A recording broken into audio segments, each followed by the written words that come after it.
everyone, it's time for us to go and take a look at the iPad 10th generation and compare it against the iPad Air 5 and see which particular iPad is a better one for you in 2025. Now, the thing I will definitely tell you about both these particular iPads is that when I take a look at both of them, they're both pretty solid for the most part. They both look very similar, and there's not really too many things to hate on here between both, right? There's a lot of pros, there's some cons here and there, but I do like both these iPads. But if you do want to go ahead and pick up either one of these iPads, I will leave some links down in the description below. You can go ahead and get them from there, and you can help support the channel at the exact same time. Now, starting off with the outside of these particular iPads, with the iPad 10th generation, this one came out in October of 2022. So this type of iPad is actually giving you a pretty decent type of experience for the most part for how cheap it was. This wasn't supposed to be like an iPad Pro in terms of price. This thing was supposed to be like a fairly affordable type of iPad,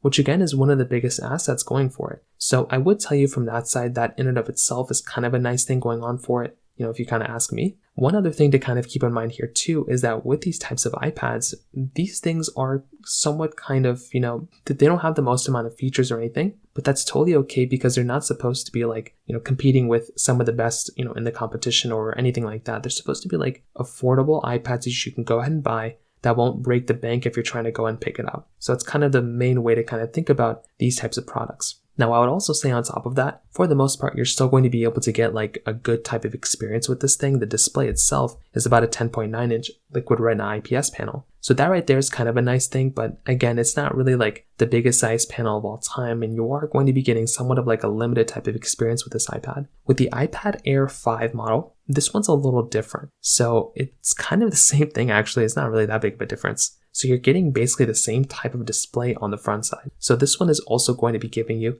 a 10.9 inch liquid retina IPS LCD panel on it. It gets you 500 nits of brightness, it's 1640 by 2360, and it's essentially the same type of panel as something like the iPad 10th generation. I think this panel gives you a little bit of an extra feature set here and there, it gives you something nicer, but it's not really anything that you look at and be super impressed by. It's more or less kind of the same type of experience. So I think that right there is another really big thing to keep in mind here. If you're trying to go through and pick up the iPad that is going to be giving you the better experience, I think you're going to have to look at something like the iPad Pros for the most part. So from that side as well, that kind of covers it up there. Both are giving you USB Type-C ports, which is always nice to have. I love having USB Type-C, and you're essentially going to be getting that here inside of this type of device as well. Beyond that though, there's not really anything else super insane kind of going on here, as you can probably imagine. It's going to be more or less the same type of experience. So they both feel fairly similar. They both have flat sides on them. They're both going to be giving you these USB Type-C ports, which I already mentioned, single camera setups on the back side,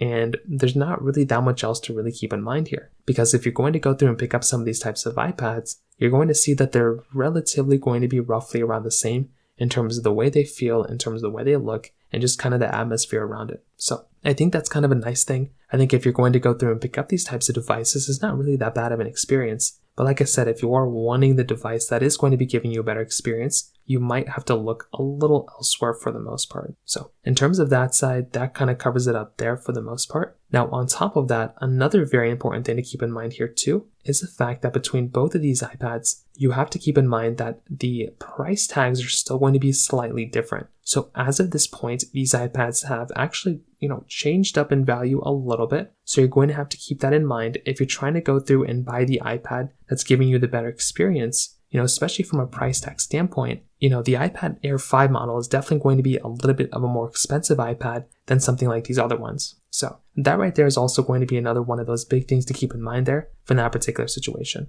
Now, on top of that, you're also going to have to keep in mind that within these types of products, with something like the iPad Air and the iPad 10, what's really interesting is that the, cameras are actually not as different as you'd think. Like these are actually fairly similar types of experience with these types of cameras. And I do think this in and of itself is actually a very interesting thing to kind of keep in mind here, because they're not really like these like super insanely out of the ordinary types of, experiences. These types of cameras are still giving you like, essentially the same type of thing. So they're both 12 megapixel sensors on the front and the back. And I feel like that's actually very surprising because you would probably look at these types of cameras and think they'd be a little bit different here and there, but that's not really the case. They're more or less the same thing. And I do think, like I said before, that is kind of the surprising thing kind of going on here as well. So again, not the biggest deal in the world, but that could be just one other thing you might end up seeing there for the most part as well. So from the camera side, that kind of covers it up there. Now on top of that, when it comes down to kind of their software updates, this is going to be kind of the bigger difference here. If you're wanting the device that is going to be giving you more types of software updates for the most part, something like the iPad Air 5 model is probably going to be the one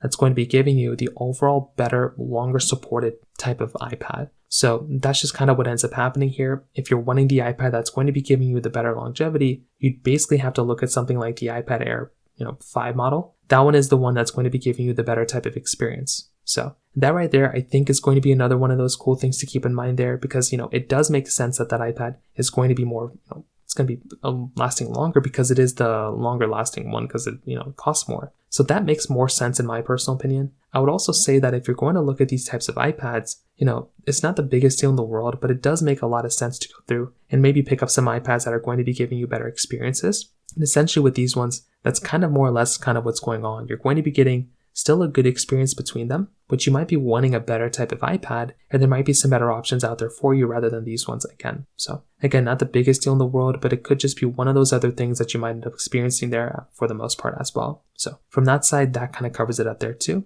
When it comes down to the performance, this is also going to be another really big thing to keep in mind here too. Between both, these types of products and these types of devices are still going to be giving you a very good type of experience here for the most part. So that is something that's actually really nice to have. If you're going to be able to go through and pick up an iPad, these types of iPads are still going to be able to give you like a decent type of experience, which is something that I love seeing. So with something like the iPad Air 5, that's giving you the M1 chipset inside. With the iPad 10th generation, that's giving you the Apple A14 Bionic chip inside. So that right there, I think is a really nice thing to have too, because you're going to be able to go through and pick up an iPad that's going to be giving you a pretty good experience from that side as well. So that in and of itself, I think is a really nice thing. Again, it's not the biggest deal, but that could just be one other thing you might end up seeing there for the most part as well. So to kind of sum it up for the most part, what I definitely will tell you is that I'm a really big fan of these types of iPads, right? I think if you're going to go through and pick up an iPad, these are very solid options. But I do think getting something like an iPad, Air 5 model, that is the one that would make a lot more sense for me to recommend to a lot more people. That one's going to be a very, very good type of product. That one looks really nice. And that's the one that I would probably look at as probably recommending to more people than not. I feel like with something like the iPad Air 5, like this thing is going to be giving you a really good experience. It's going to look really nice. And that's the one again that I would look at as probably being the one I'd recommend a majority of people. With that being said, I think with the iPad Air, with the iPad 10th generation, this is still a good iPad. I still look at it as being like a really good machine, but I just don't know if I would necessarily be the first one to recommend this type of iPad to everyone out there. I feel like there might be some better options out there, and that's just kind of how I see these types of iPads holding up in 2025. If you have any other thoughts or questions, please let me know in the comment section below. Hit the like button, that'll mean so much, but definitely hit that subscribe button. More importantly than everything else, I love every single one of you guys. Hopefully I'll catch you guys in the next video. Peace out till then.